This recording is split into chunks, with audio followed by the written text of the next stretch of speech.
Hello बच्चों, आज हम प्रश्नावली 12.2 का तीसरा सवाल देखेंगे और इसके साथ अगला सवाल लास्ट सवाल है। तो आज हमारी प्रश्नावली 12.2 खत्म हो जाएगी। तो हम प्रश्नावली 12.2 का तीसरा सवाल है, निम्नलिखित कथनों में जो संख्या प्रकट हो रही है उन्हें मानक रूप में व्यक्त कीजिए। यानी जो हम आपके सामने 3-4 सवाल लिखे हुए हैं, इनमें जो कथन है, इनमें जो संख्या प्रकट हो रही है, जो आंसर आएगा उसको मानक रूप में व्यक्त करना है। इससे पहले मैंने आपको 2 सवाल कराए थे, वो भी मानक रूप और सामान्य रूप वाले करवाए थे। तो आज देखेंगे हम हमारा तीसरा सवाल।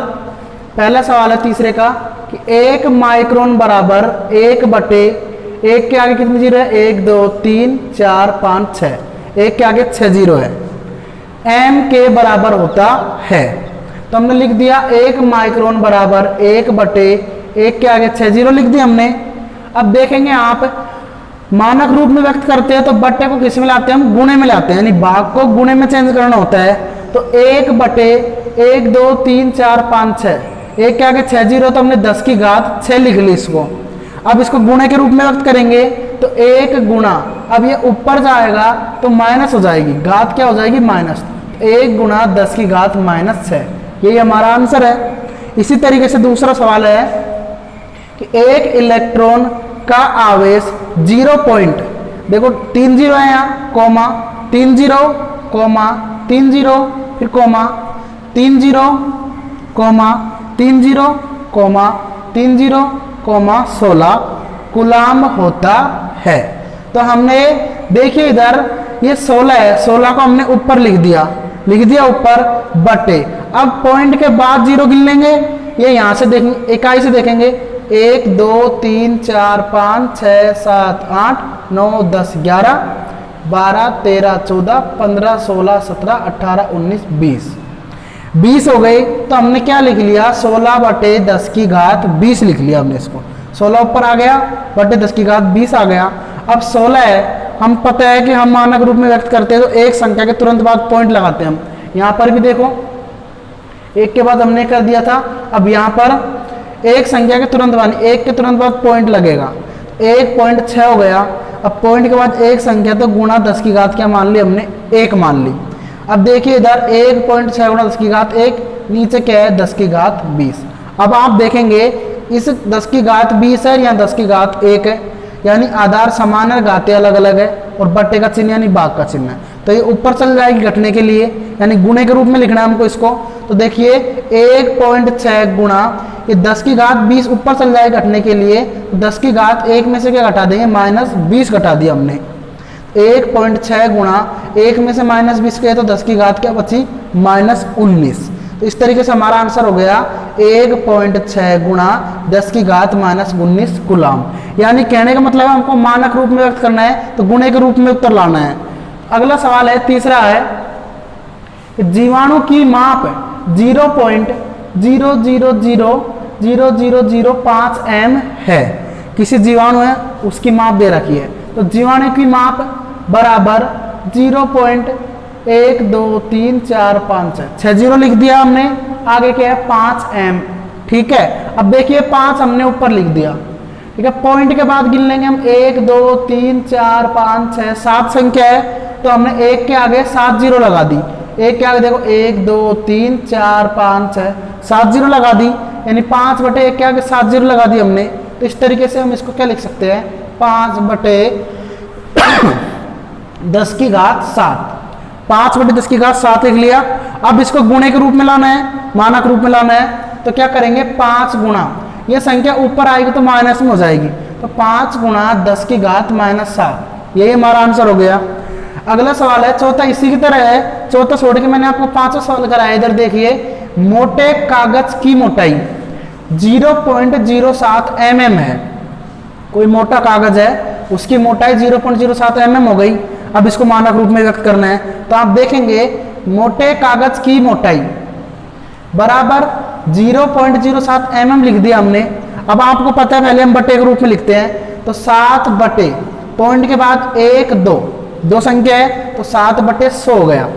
अब हमको देखो 7/100 हो गया, 100 में कितने जीरो हैं? 2 जीरो, तो हमने 7/10 की घात 2, इस 100 को 10 की घात 2 लिख लिया। अब इसको गुणे में लाना है यानी मानक रूप में लाना है, तो ऊपर चल जाएगी ये संख्या, तो ऊपर चल जाएगी तो माइनस में हो जाएगी, तो 7 गुणा 10 की घात -2, यही हमारा आंसर हो गया।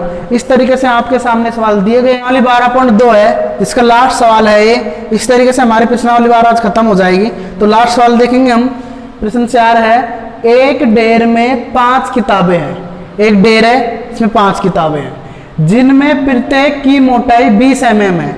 यानी जो किताब है, तो प्रत्येक किताब की मोटाई 20 mm है, तथा 5 कागज की सीटें हैं। और अब कागज की सीटें कितनी है, उसमें 5 है, जिनमें प्रत्येक की मोटाई 0.016 mm है। यानी प्रत्येक सीट 5 कागज की सीटें, जिनमें प्रत्येक सीट की मोटाई 0.016 mm हो गई। इस ढेर की कुल मोटाई ज्ञात कीजिए। तो हमको टोटल मोटाई ज्ञात करनी है। तो आप देखेंगे कि पहले तो किताब की मोटाई देखिए कितनी थी, कि प्रत्येक की मोटाई 20 mm। तो प्रत्येक किताब की मोटाई हो गई 20 mm। एक किताब की मोटाई 20 mm है। किताब कितनी थी हमारे पास, 5 किताबें थी, तो इसलिए 5 किताबों की मोटाई 20 को हम किससे गुणा कर लेंगे, 5 से। इस 5 से गुणा कर लिया, 20 पंजो 100 mm। एक किताब की मोटाई थी 20, तो 5 किताबों की मोटाई हो गई 100 mm। एक कागज की मोटाई, अब इसमें दे रखा है 5 कागज की सीटें थी, जिनमें से एक कागज की सीट की मोटाई थी 0.16 mm। तो हम पहले लिखेंगे एक कागज की मोटाई या एक कागज की सीट की मोटाई कितनी है, 0.016 mm। तो कागज की सीटें कितनी थी हमारे पास, 5।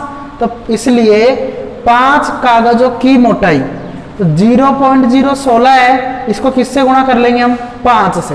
5 से गुणा करेंगे, ये मैंने आपके सामने गुणा कर रखा है, 5 से 30 हासिल 3, 5 से 5 और 3 8, 0 का 0, 0 का 0, एक संख्या बाद पॉइंट लगा दिया। तो 5 कागजों की मोटाई आ गई 0.080 mm। अब इस तरीके से इस ढेर की कुल मोटाई ज्ञात करवा रहे हैं। लास्ट में देखो, इस ढेर की कुल मोटाई, कुल का मतलब जोड़ लेंगे हम, यानी 100 को और 0.080 mm को जोड़ लेंगे हम। 100 mm प्लस 0.080 mm को जोड़ेंगे, तो मैंने आपके सामने जोड़ रखा है, जोड़ने पर आ रहा है 100.080। तो इसको हम देखो पॉइंट के बाद 2 ही संख्या लेते हैं, तो क्या आ जाएगा, 100.08 mm आ गई। अब इसको हम मानक रूप में व्यक्त करेंगे, तो देखेंगे आप, हमने 100.08 है, ठीक है, हमने इसको क्या कर दिया, ये पॉइंट को हटा दिया, यानी देखो 100 है ही, 08 है। इस पॉइंट को हटाने के बाद 1 2 संख्या आ गई, तो 2 संख्या आगे हैं, तो इसलिए हमने नीचे को 100 लगा दिया, यानी 1 के आगे 3 0 हैं, ये 8 है बटे 100।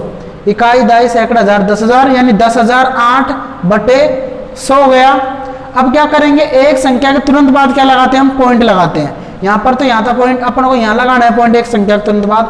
एक संख्या के तुरंत बाद हम पॉइंट लगाएंगे, 1.0008 हो गई गुणा। अब पॉइंट के बाद संख्या देखेंगे 1 2 3 4 है, तो इसलिए हमने 1 लिख के 4 0 लगा दी। ये पॉइंट हटा दिया हमने, पॉइंट यहाँ पॉइंट लगाया था हमने। अब पॉइंट लगाने के बाद 4 संख्या, तो 1 के आगे 4 0 लगा दिया हमने, बटे 100 है तो 100 लिख दिया हमने। 1.0008 गुणा, अब देखो 1 2 3 4 0 है, इसलिए हमने 10 की घात क्या लिख दी, 4 बटे 10 की घात 2। अब आप देखेंगे यहाँ पर आधार समान है, आधार समान है, बटे का चिन्ह यानी भाग का चिन्ह है, तो घाटें घटेंगी, तो घातें घटेंगी तो ये ऊपर चल जाएगी घटने के लिए। तो इस तरीके से 1.0008 गुणा 10 की घात 4 में से हम ये घात घटा देंगे 2, 10 की घात 4 माइनस 2 हो जाएगी, तो आंसर आएगा हमारा 1.0008 गुणा 4 में से 2 गया तो 2, 10 की घात 2 आ जाएगा। इस तरीके से आपकी प्रश्नावली कंप्लीट